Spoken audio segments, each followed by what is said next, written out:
अब वह दिन दूर नहीं जब हर मस्जिद को तोड़कर एक बार फिर से मंदिर बनाया जाएगा और जितने भी मंदिरों को तोड़कर मुगल कालीन शासकों ने और मुसलमानों ने उस पर मस्जिद बना दिया था, अब सारे मस्जिदों को तोड़ा जाएगा और उन सब पर मंदिर बनाया जाएगा। उत्तर प्रदेश के संभल से जो खबर आ रही है वह काफी बड़ी ब्रेकिंग न्यूज है और आपको बताते चले कि बिहार सहित कई राज्यों के उपचुनाव का, झारखंड और महाराष्ट्र के विधानसभा चुनाव के रिजल्ट आते ही उत्तर प्रदेश के संभल में हिंसा भड़क जाती है, दंगा भड़क जाता है और इसमें दर्जनों लोग घायल बताए जा रहे हैं। पुलिस की गोली से 4 लोगों की मौत हो चुकी है और ये मामला आखिर क्या है, पूरी कहानी इस 5 से 8 मिनट की रिपोर्ट में हम आपको बताने जा रहे हैं।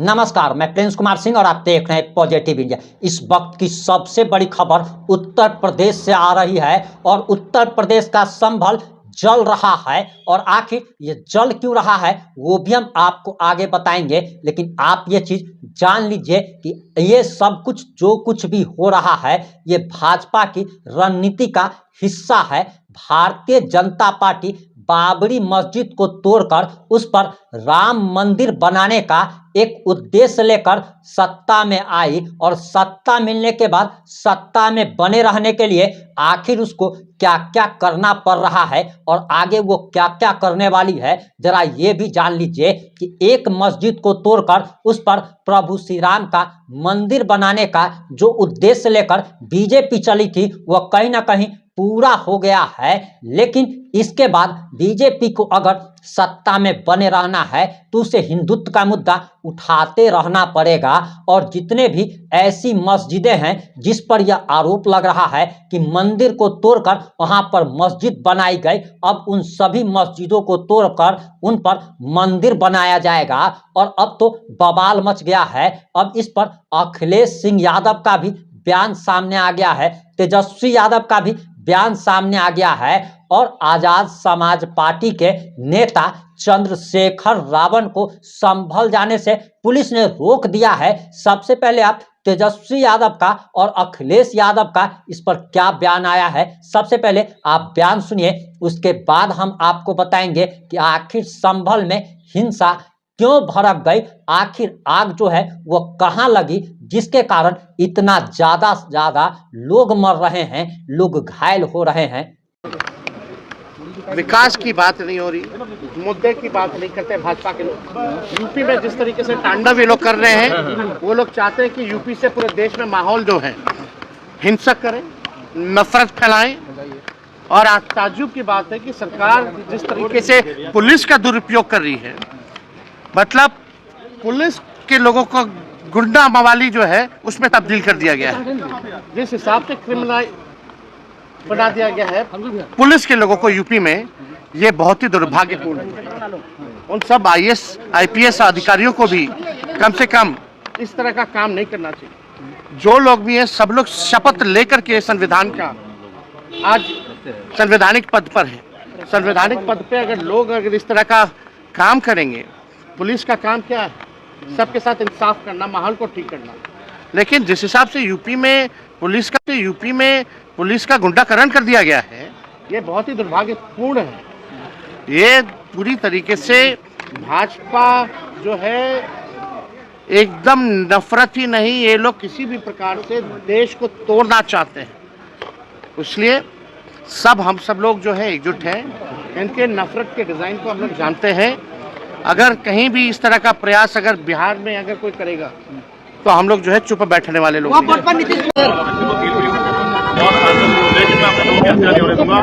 हिंसा के खिलाफ और हिंसा का किसी तौर पर सुनने में आया कि आधार पर अगर हमारे लोग हत्या की जाएगी तो ये स्वीकार नहीं। सांसद सुनने में आया कि 5 लोगों की हत्या हुई है अभी तक। आप जानते हैं CA का आंदोलन, किसानों का आंदोलन, SC ST के बच्चों का आंदोलन हो या ये आंदोलन, लगातार गोलियां चल रही है। उत्तर प्रदेश में गोलियों के द्वारा न्याय किया जा रहा है। ये गुंडागर्दी नहीं बर्दाश्त की जा सकती। हम अपने लोगों के ऊपर सुनेंगे। मुझे पुलिस के साथ चोट का भी दुख है, लेकिन मैं मानता हूं कि कोई साजिश है जिसका शिकार जो है हमारे गरीब लोग।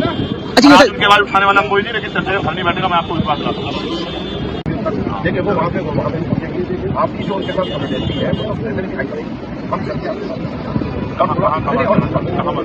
आपकी बात करवाना चाह रहे हैं, कहाँ करवा मेरी मेरी पीड़ित परिवारों से और अपने अधिकारों पर बात कर। अगर मैं आपको विश्वास दिलाता हूँ, अगर मेरे लोग वहाँ सुरक्षित है, उनके साथ अन्याय नहीं होगा, तो मैं आपको बिल्कुल मैं कानून का पालन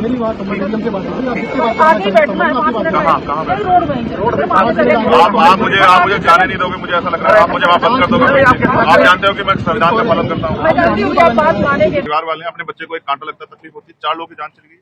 आपका समर्थन है उनके साथ में, इसका पूरी जानकारी है। और लेकिन देखिए अब आप न तो आपको अब आप मान नहीं सकते। नहीं, मैं कानून का पालन कर रहा हूँ, मैं कानून को नहीं तोड़ना चाहता, मगर मुझे आप ये बताओ कि जब पुलिस जो जिनके ऊपर रक्षा की जिम्मेदारी, अगर पुलिस गोली चलाएगी तो इसका जवाब कौन देगा?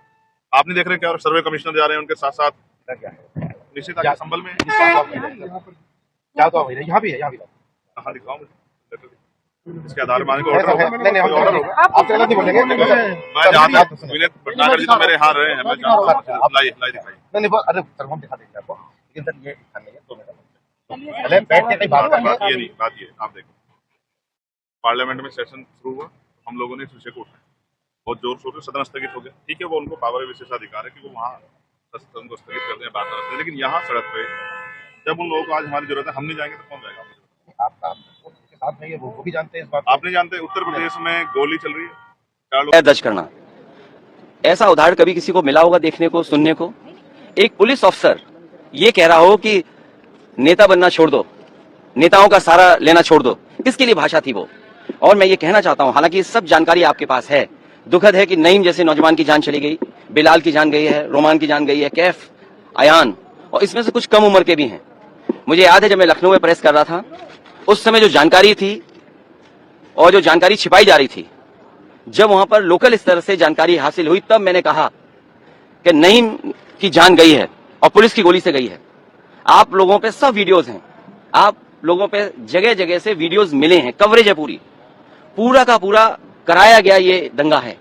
और किसने कराया? सरकार ने कराया, क्योंकि सरकार जो बेईमानी कर रही थी, सरकार जिसने वोट लूटा, सरकार ने जिसने मशीन पर ईवीएम की बटन बार बार पुलिस से दबाई, प्राइवेट ड्रेस में पुलिस लगाई, उस चुनाव में इनकी धांधली, इनकी चोरी न पकड़ी है, इसलिए जानबूझ करके संभल में घटना कराई है। और मैं पढ़ना चाहता हूं, संभल की शाही जामा मस्जिद के खिलाफ 19/11/2024 को सिविल जज चंदौसी संभल में एक याचिका डाली गई।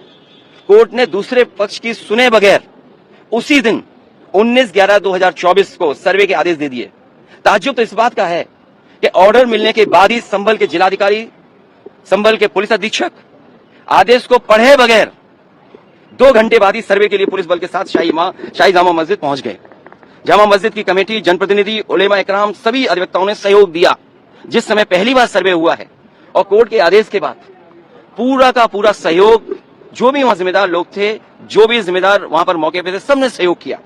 जिलाधिकारी संभल और पुलिस अधीक्षक संभल ने 2.5 घंटे सर्वे के बाद कहा अब सर्वे पूरा हो चुका है और अब रिपोर्ट कोर्ट को भेज दी जाएगी। दिनांक 22/11/2024 फ्राइडे को जुमे की नमाज के लिए लोग नमाज अदा करने के लिए जामा मस्जिद पहुंचे, लेकिन पुलिस प्रशासन ने बैरिकेडिंग लगा दी ताकि लोग नमाज न पढ़ सकें। उसके बाद भी लोगों ने संयम बरता, नमाज अदा की और किसी प्रकार का विरोध प्रदर्शन नहीं हुआ, किसी तरह की विरोध नहीं हुआ। 29 तारीख को कोर्ट की अगली तारीख तय थी। शाही जामा मस्जिद की कमेटी और मुस्लिम समाज के सभी लोग कोर्ट के केस की पैरवी के लिए तैयारी कर रहे थे, परंतु दिनांक 23 तारीख को रात पुलिस प्रशासन द्वारा कहा गया कि 24 तारीख को यानी अगले दिन सुबह को दोबारा सर्वे किया जाएगा। आखिरकार पहले एक बार सर्वे हो गया, ये आदेश पुलिस प्रशासन को किसने दिया कि दोबारा सर्वे आपका होगा? जब पहले सर्वे में सब लोगों ने सहयोग मदद की, पूरा सर्वे हुआ, किसी को आपत्ति नहीं थी सर्वे पर, लेकिन जानबूझ करके आगे शाही जामा मस्जिद की कमेटी और अधिवक्ता ने कहा कि एक सर्वे तो मुकम्मल हो चुका है, अब दूसरे सर्वे की क्या आवश्यकता है? कोर्ट के आदेश का हमने पालन कर दिया, अगर दूसरा सर्वे करना है तो दोबारा आदेश करवाएं, कोर्ट के आदेश के बाद हम दोबारा सर्वे करा देंगे। लेकिन जिलाधिकारी संभल और पुलिस अधीक्षक संभल ने कोई सुनवाई नहीं की और तानाशाही दिखाते हुए और सुबह के वक्त से पहले शाही जामा मस्जिद आ गए। शाही जामा मस्जिद कमेटी और मुस्लिम समाज के लोगों ने फिर भी धैर्य रखा और दोबारा सर्वे के लिए अंदर ले गए। सर्वे के दौरान करीब 1.5 घंटा बाद जब जनता को सूचना मिली तो वो इकट्ठा होना शुरू हो गए। लोगों ने सर्वे का कारण जानना चाहा तो सर्कल ऑफिसर ने उनके साथ गाली गलौज की और लाठीचार्ज करवा दिया, बुरी तरह से जख्मी कर दिया। इसका विरोध करते हुए चंद लोगों ने पत्थर चलाए, जिसके बदले में पुलिस सिपाही से लेकर अधिकारी तक ने अपने सरकारी और प्राइवेट हथियारों से गोलियां चलाई, जिसकी वीडियो रिकॉर्डिंग है, जिसके एवज में दर्जन लोग गोलियों से घायल हो गए। 5 मासूमों जो कि अपने घर से सामान लेने के लिए निकले थे, उनकी मृत्यु हो गई। संभल का माहौल बिगाड़ने में याचिका दायर करने वाले लोगों के साथ पुलिस और प्रशासन के लोग जिम्मेदार हैं। इनको निलंबित किया जाना चाहिए और हत्या का मुकदमा चलाया जाना चाहिए, जिससे कि लोगों को इंसाफ मिल सके और आने वाले समय में कोई इस प्रकार के संविधान के खिलाफ गैर कानूनी घटना को अंजाम न दे जा सके। और बीजेपी के लोग ये कह रहे हैं कि संभल को बांग्लादेश बनाना चाह रहे हैं। देखिए, अगर आप बीजेपी की बात मानोगे तो गड्ढे में गिरोगे जाके, बीजेपी की बात मानोगे तो खाई में गिरोगे। बीजेपी वालों से पूछिए, क्या चुनाव कराया था आपने उत्तर प्रदेश में? कोई ऐसा मुसलमान भाई नहीं था जिसको इन्होंने रोका ना हो, लाठी से, बंदूकों से, गाली गलौज की इन्होंने।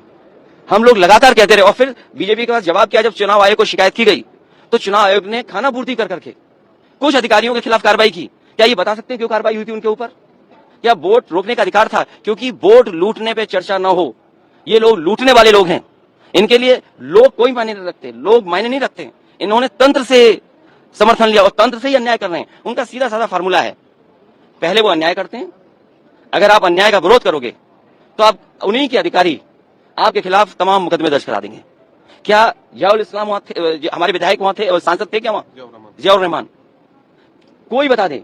वो बेंगलोर में थे, वो अपने कार्यक्रमों में थे, संभल में नहीं थे। और ये तो उत्तर प्रदेश के बारे में आपको नहीं पता, आप में से सब उत्तर प्रदेश के लोग हैं। अगर प्रेस के लोग इस सच दिखा दें तो उन पर भी कार्रवाई हो जाती है। और मैंने अपनी प्रेस कॉन्फ्रेंस में कहा था कि बीजेपी के नेता ने कपड़े उतार करके प्रेस को मारा था, पूरे कपड़े उतार दिए थे। क्या कार्रवाई हुई बताइए आप? क्या प्रेस के लोग सुरक्षित हैं यूपी में? और अपना चुनाव जो लूटा है उसको छिपाने के लिए इन्होंने, सरकार ने जानबूझ करके किया है। कुछ लोग तो ये कहते हैं कि साबरमती फिल्म देख करके उन्हें लगा कि उन्हें भी बड़ा नेता बनना है, इसलिए ये सब कुछ कराया गया। मैं, हमारे सभी सांसद और तमाम विपक्ष के लोग इस सवाल को उठाना चाहते थे, लेकिन सदन में नहीं उठने का मौका दिया। कल भी नहीं मिलेगा मौका, जब मिलेगा तब ये सवाल उठाया जाएगा और हमारा डेलीगेशन भी जाएगा वहां के लोगों के दुख दर्द परेशानी। और फिर सरकार के हाथ में सब कुछ है। अज्ञात में नाम डाल दिए। मैं आपको याद दिलाना चाहता हूं, कानपुर में जब दंगा हुआ था, अज्ञात में नाम लिख करके बड़े पैमाने पर पुलिस ने अन्याय किया था। पुलिस ने लूटा था पैसा और पुलिस अधिकारी को उन्हें हटाना पड़ा था और यही आरोप था उन पर कि उन्होंने पैसा ज्यादा लूट लिया। अब बोल दिया, इसके बाद क्या बोलेंगे? लोगों ने वोट नहीं डाला, तंत्र से ही उन्होंने वोट डाल दिया और तंत्र से ही रिकॉर्ड बना करके जीत हासिल कर ली। आज आप लोग इस मामले को लेकर आदित्यनाथ जी की तरफ इशारा आपका? सरकार करा रही है। और आपको बहराइच का नहीं पता, उन्हीं के विधायक ने बीजेपी के अपने कैडर के ऊपर एफआईआर लगाई और एफआईआर में देखिए धाराएं क्या लगी हैं। जब बीजेपी का विधायक कह रहा है, बीजेपी के कार्यकर्ता नेताओं पे आरोप लगा रहा और बाकायदा पीस कमेटियां बनती हैं, बाकायदा चीजें बातचीत से हल होती हैं। क्या जिलाधिकारी कप्तान ने कोई बातचीत की? जब उसका पक्ष तैयार था सर्वे के लिए, सर्वे आप कर लीजिए, आप रिपोर्ट लगा दीजिए। आप किसी की बात ही नहीं सुनना चाहते कोर्ट में, आप अपनी मनमानी करना चाहते हैं। तो आखिरकार कौन निर्देश दे रहा है मनमानी के लिए? आखिरकार कहां ऐसी ताकत है जिसके आगे सब झुक रहे हैं और अन्याय कर रहे हैं? ये लगातार अन्याय उत्तर प्रदेश में हो रहा है। ये इसलिए हो रहा है क्योंकि अपनी नाकामी छिपाना चाहते हैं और सबसे ज्यादा कमजोर जो लोग हैं उनकी तरफ ही जाना चाहते हैं। तो उन पे एफआईआर दर्ज क्यों होगी या उनका नाम क्यों डाल दिया गया? मैं इसी संबंध में मिला हूं और अज्ञात में हजारों नाम डाल दिए, इसलिए डालेंगे दबाव बना लें।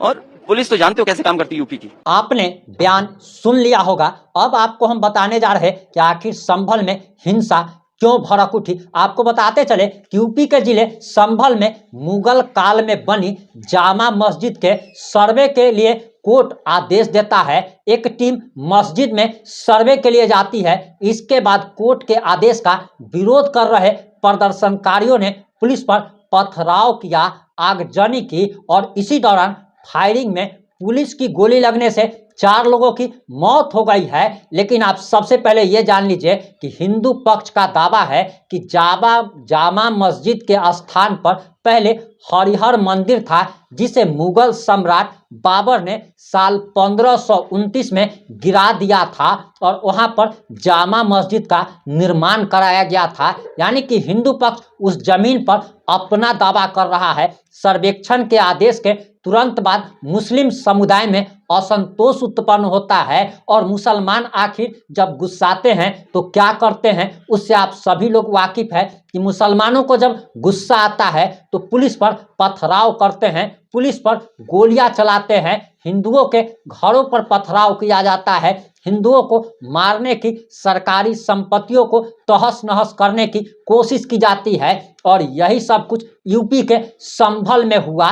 लेकिन यूपी की योगी आदित्यनाथ की पुलिस हाथ पर हाथ धरे नहीं बैठती है, बल्कि इन उपद्रवकारी मुसलमानों पर फायरिंग करती है, जिसमें 4 मुसलमानों की मौत हो गई। और इसके बाद तो बवाल मच गया है। बताया जा रहा कि जामा मस्जिद जहां पर है उसे हिंदू पक्ष श्री हरिहर मंदिर होने का दावा कर रहा है, और इसी दावे के आधार पर कोर्ट ने मस्जिद के सर्वेक्षण का आदेश दिया था। संभल के कैला देवी मंदिर के ऋषिराज गिरी समेत 8 वादियों ने सिविल जज सीनियर डिविजनल आदित्य कुमार सिंह की चंदौसी स्थित कोर्ट में वाद दाखिल किया था। कोर्ट ने कमीशन गठित कर दिया, जिसकी अगली सुनवाई अब 29 नवंबर को है।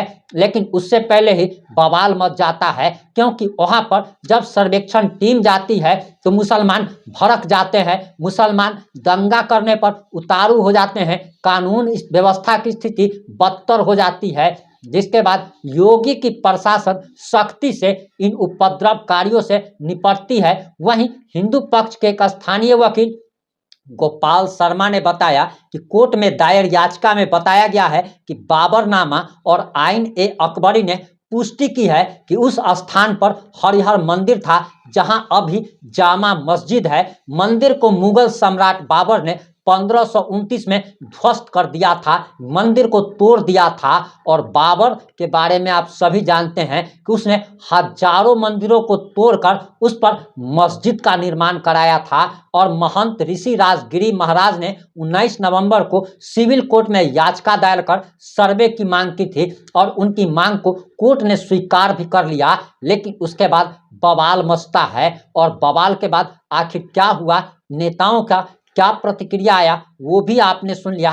क्या आपको भी लगता है कि वहां पर पहले हरिहर मंदिर था और उसे तोड़कर जामा मस्जिद का निर्माण कराया गया? आप जो भी सोचते हैं, जैसा भी सोचते हैं, अपनी प्रतिक्रिया जरूर दीजिएगा। जुड़े रहे हमारे साथ। जय हिंद, जय भारत।